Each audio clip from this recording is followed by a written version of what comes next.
আলাইকুম ভাইয়েরা। আপনারা তো জানেন আমরা শুধু গাছগাছালি দিয়ে আপনাদের সুবিধার জন্য কোন গাছ দিয়ে আপনাদের রোগ ভালো হবে, কোনটা করলে সুবিধা হবে আপনারা তো জানেন। আজকে এমন এক গাছ নিয়ে আসছি, আপনারা অবাক হয়ে যাবেন।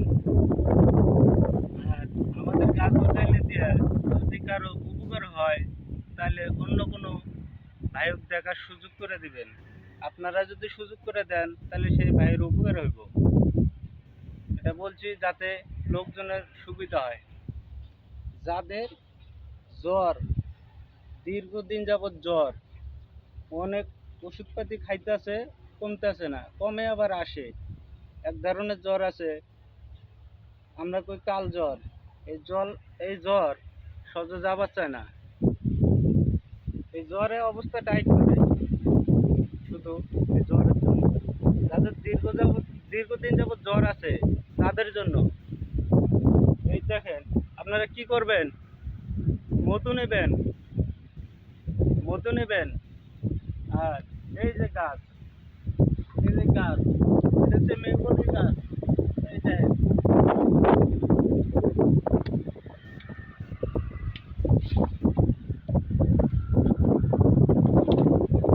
এই হচ্ছে মেহগনি গাছ। এই মেহগনি গাছের আপনার একটা ফল দেখবেন, মেহগনি গাছের ফল হয়। এই ফল থেকে একটা বিচি, ফল থেকে বিচি বার করবেন, একটা বিচি নেবেন, 1 চামচ মধু নেবেন, দিয়া এই বিচিটা পাউডার করবেন আর 1 চামচ মধু দেবেন, দিয়া এভাবে 7 দিন খাবেন। দেখবেন আপনার জ্বর গেছে গা, কেমন গা জ্বর হোক আপনার জ্বর যাইব। এইভাবে একটা বিচি নেবেন বা একটা বিচির অর্ধেক নেবেন, 1 চামচ মধু নেবেন।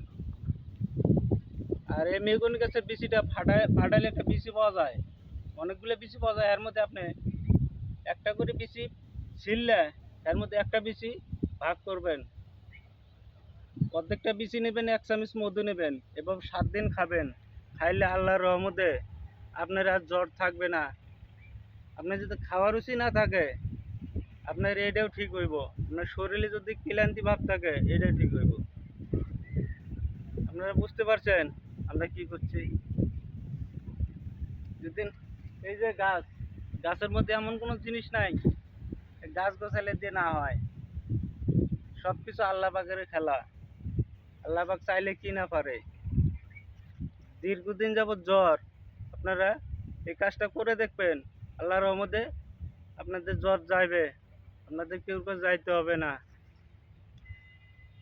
আল্লাহ হাফেজ।